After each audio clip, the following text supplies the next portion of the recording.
The Rockonteurs podcast with Gary Kemp and Guy Pratt. Hello. Hey, Magic. fantastic. Sweet Jesus. Are we disturbing your lunch? Where are you? Yeah, no, you look great, but you always look great. Oh my God. I'm just in my office. I turned it around because if I sit at the desk, I think it's too dark. And if I sit here, I think it's too light. Thank you so much, man. Thank you so fantastic. much for joining us. I've been looking forward to it. Thank you both. Thank you both. You know, your songs have always been very, very romantic, but like stories of the underdog. That's always been your, you know, you've always punched up, which is great, but not in such a sort of way that's rooted in the harsh reality of where we are, I would say. True. I've always tried to be the hopeless optimist. You know, I think it was a product of where I was brought up and when I was brought up that led me to that kind of a viewpoint as a writer.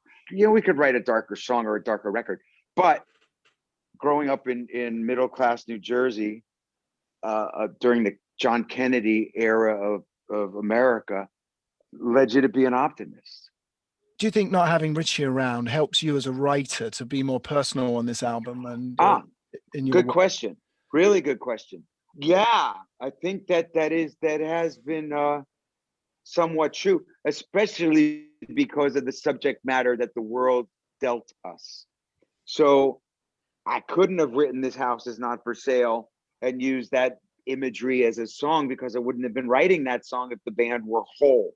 I wouldn't have been in that place emotionally and then ultimately physically, and the toll it took on me had I not gone through that hell. So now that I'm clearly, finally through that, I was able to write differently, and I'm grateful for it because these last 7 going on 8 years, they weren't good. You know, it was a fight for me physically and emotionally, and you know, everything that's threatened to be taken away from you, and it wasn't of your own doing. It was tough, you know, but he had issues that, you know, he just couldn't deal with under the umbrella of the band, and it was heartbreaking. even though the band is called Bon Jovi, or you know, and I think, by the way, I think that's a piece of brilliance, because everybody pretends that are in bands that they're a complete democracy, but everyone knows they're never really democratic bands. There's always some guys, you know, and I think that took the pressure off the others.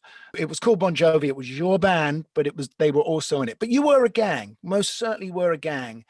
Oh, yeah. And I think and you know, the 4 of you in particular, and I think, you know, losing Richie must have been pretty tough for you. It's my right hand, you know, it's Bruce losing Clarence, it's Mick losing Keith, it's you know, but even the God blessed Beatle Paul went on. Yeah. You know, and I've spoken to him about it, and I've spoken to Bruce about it, and I tell you, you know, I don't have many regrets in this business or in life, but if I could have an opportunity to sit down with Jagger and talk to him about his experience with Keith, I would embrace that, you know. I want to just go back to that thing you were talking about, you know, the band and the gang and all of that. And something that, you know, I noticed in the documentary film you made a few years ago about when you're on tour is the sense of family that you like to create in your organization. You know, you have this beautiful moment when you hand out medallions to people who serve you well and have been in your team for a long time. And there's the real sense, and I think it might be the Italian in you, but that sense of family that and loyalty to the family that you aspire to. At the time, I was also aware of it, and that was because of Elvis TCB, if you remember the little lightning bolt TCB, taking care of business. And it was at the height of Slippery When Wet. And so I made these little gifts for our absolute innermost band and the crew, just like the innermost circle of the crew. And they caught on because this little nothing, you know, this predates rap and guys with big bling and all. I mean, it's not much bigger than a thumbnail, you know, it's teeny and it's not expensive. And I gave these 13 of them out. They were treasured. and then the next tour, I gave a couple of more, and then I said, if you do 2 world tours and you do the entire world tour, then you could qualify for one. And I know, that mine I buried with the guy that put a guitar in my hand the first time. I only know of one of a guy that sold his. A rat. Yeah, right. Yeah. No one's heard from him. Apparently, he's in witness protection, but no one's heard nothing about him for a while. Yeah, for a while. Hey, he must one guy ever, but no one ever. They meant a lot to everybody, and so I guess there's about 120 of them, maybe over this 35 years. But yeah, it's still a thing in our organization. Yeah. Do you know what, John? Sorry, jumping off, and this is almost like another interview, but the one thing I would really love to hear about from you is, because funny enough, I spoke to Tim Pierce yesterday, the legendary session guitarist. My God. Who about a project we did years ago, a thing called Toy Matinee. But he and he played on Runaway, on the demo of Runaway, I believe. But because I mentioned I was going to be speaking to you, because what I want to know is, when you started out, you were kind of sweeping up and stuff at the power station, right? Correct. But this is in the absolute glory days of the power station. Yes. I mean, that must have been amazing. I mean, what was, the stuff that was going, this is like Let's Dance period, isn't it? Or before yes. that? Or, come on, man, come on. Yes. So I didn't even know the second cousin, Tony Bon Jovi. He had produced the first Ramones record, the first Talking Heads record, with a guy named Lance Quinn, who was his production partner. And this guy Tony, and a guy named Bob Walters came from a place called Media Sound, build this place called the Power Station. But I don't know this man. I'm playing in bars. I'm, just in my own original. I'm the singer in someone else's original band, and graduating high school. And my dad calls his cousin and says, would you come to this bar and see my kid? Because he's hell-bent on this is it for him. And let me know if he's wasting his time. And the guy came and he says, the band stinks, but the kid's got something special. Good luck. The band stinks, but the kid's got bad stinks. Yeah. He was honest. And, the band did break up shortly thereafter. And in September of that year, keeping an original band together was very hard. Back in New Jersey in the early 80s, the way to make money playing music was playing covers. Yeah. So having an original band, there was no money in it. But I realized I quit my own cover band and said, unless you go and write your own stuff, there's no future in this. And so there was 2 things that were happening in New Jersey at the time. Cover bands making $3,000 a night 40 years ago, and original bands making $100 a night to split. Yep. I chose to do that because I saw what the future was. And so anyhow, getting back to my opportunity to go to the Power Station, I called the guy in September of 1980, getting out of high school. And I says, can I do anything? Can I just do something? He said, sure, you come to New York, come over to the studio. And they eventually paid me $50 a week to be the gopher. And then if it was a weekend or late night, I could go in, and they would just keep a tally. It said, basically, if you ever make it, you got to pay us back. So it was basically like a spec deal. And so, I did pay him. He got to co-produce the first album and Sayonara. Well, who did you see around the studio? Let me tell you what I saw, because no one believes what I saw. I witnessed the Bowie and Freddie singing the vocals to Under Pressure. Oh, Whoa. It was, I looked right through the window of Studio A, and I reconfirmed this to another cousin of mine. It's the Italian thing again, who was also working in the studio. I said, weren't we there then? He says, yeah. So go and look at that vocal credit. The vocal was done at the Power Station. Oh, well, yeah, because we always thought, because the recording was done in Switzerland, wasn't it? But not the vocal. If I'm not mistaken, 41 years I don't later, think there are other people that look like Freddie and Bowie. singing at the same time. Yeah, well, the Sparks, maybe. No, I don't know. Yeah, the Sparks, exactly. But Niall and Bernard and Tony, Sheik was always, they were in B every day, and they were the nicest, sweetest guys. Yeah. I was shortly after John Lennon was killed, and I had a band, and we were rehearsing a few blocks away, and I'll never forget this, getting out of a cab, counting out my change to pay the cabbie. So we're sort of tucked in, and the Stones got out of whatever car it was they were getting out of. The Stones, at the same time, going into the studio, and a photographer jumps out of a trash bin, and paparazzi starts taking pictures. Jack in a Box. I swear to God, this is true. Hack in the Box. The Stones, they open up the door of the studio. Wyman, whoever else was there, was Mick and Keith. They go in to the studio. I finish counting the change. We jack up, my little, teenage friends, jack the photographer and shoo him away because I can go in the studio.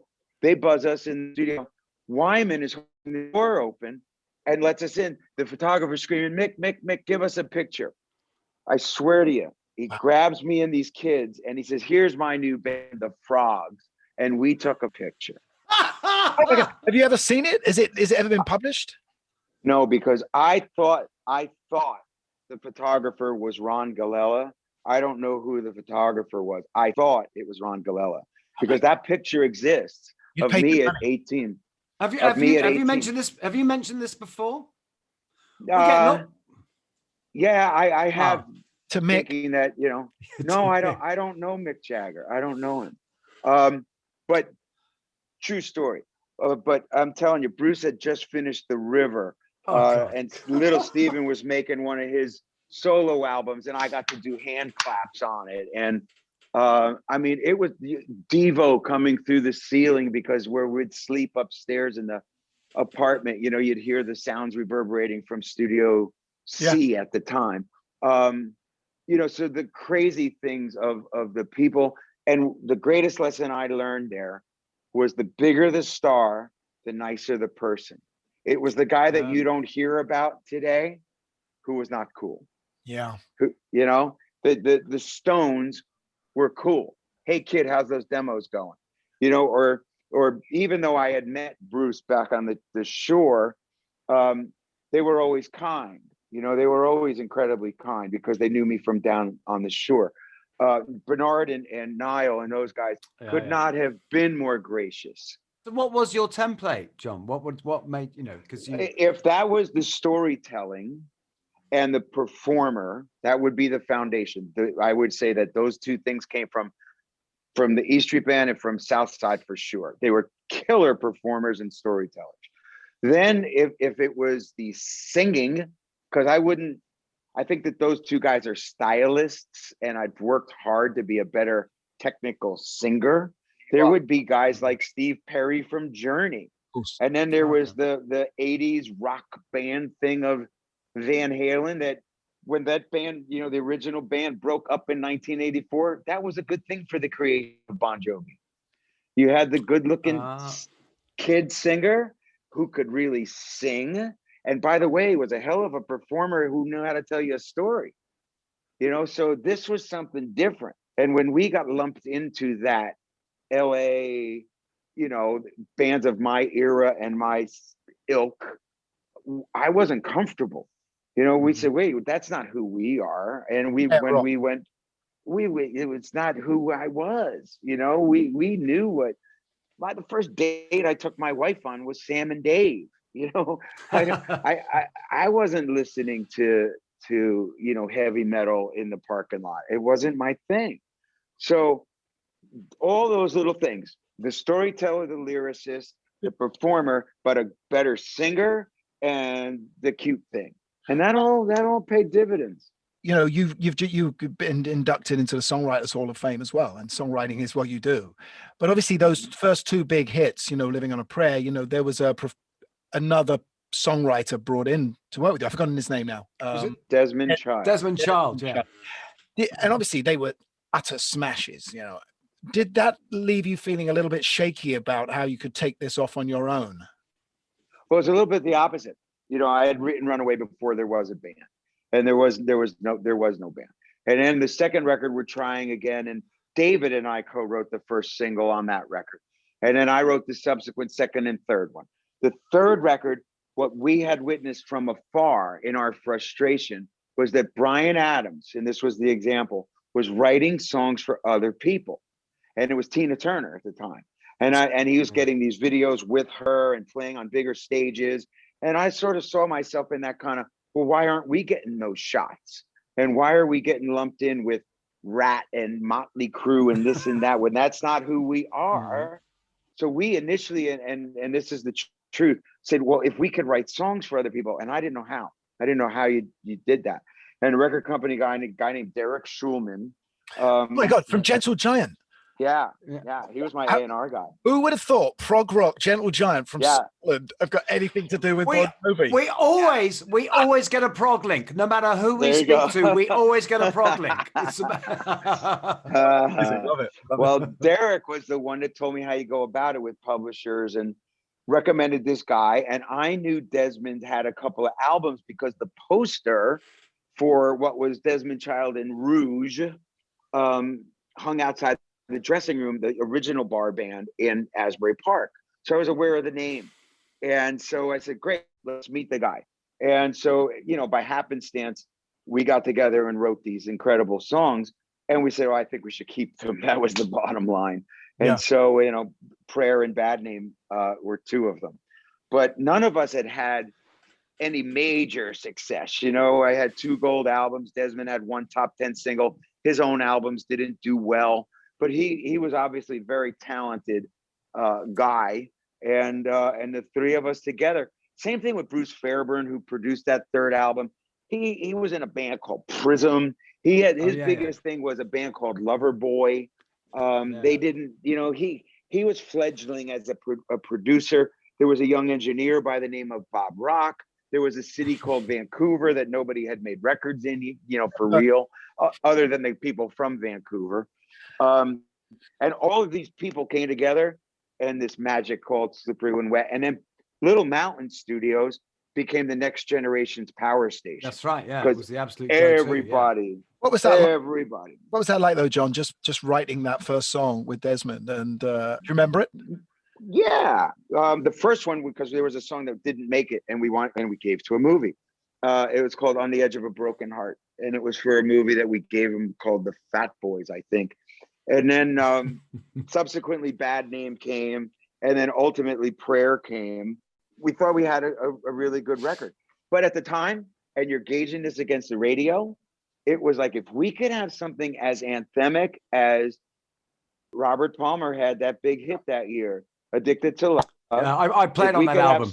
He played on the album. Did you play on that song? No, not on that. No, that was Bernard. Who actually hired me to play on the album. I'm saying. There you go. 21. So right. Wow.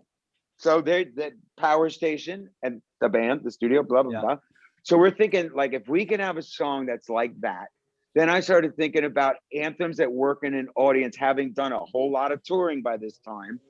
You're thinking, I need these things called anthems. I need this. And so we started thinking like that. And then we started writing differently. Yeah. You know, my brother, who actually, you know, played in Spandau Ballet as well. He does a sort of 80s DJ thing that when the clubs are open, when we were all before pre-COVID, he goes around, he plays a bunch of 80s songs on stage to a couple of thousand people at a time. And it's all 80s, but the final song is always Living on a Prayer. That's the one. And everybody out there sings every single word. And it's become something bigger than the song you three guys sat and wrote. Absolutely. It came from nowhere. None of us had an idea the day we walked in the room. We came out with it finished. And I swear I told Richie, it's okay. But also in defense of that dumb statement, when he told me I was crazy and he was right, there was no bass line. Do you know what I was actually about to bring up, by the way? There's the one thing. And the bass player has to get as a bass player. It's a brilliant, the bass on that song is fantastic. Yes, it is. It's really great. Yes, it is. And yes, it is. Yeah. And we're thinking, that's obviously not that's obviously not what sells it, but it's as an aside, it's a phenomenal bit of bass playing and Huey McDonald Hugh McDonald came up with that bass line. He was absolutely genius. We worked very hard on that. It was like, we need something that's more Motown. We need something that's more Motown. And then we got that round, and it worked over all three chords. Because if you think about it, it's E minor, C, and D. There's not a lot.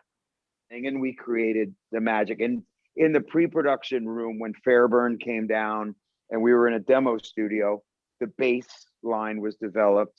And then ultimately I was dumb and young and agreed to. I didn't come up with that. Was a Desmond thing, the goddamn key change. Oh yeah. Musical theater moment. Yeah. Embrace your inner Sondheim. At 25, that's one thing. At 59, it's a whole nother symbol. Well, you're very lucky it's a call and response song, because you can just let the audience sing that high bit.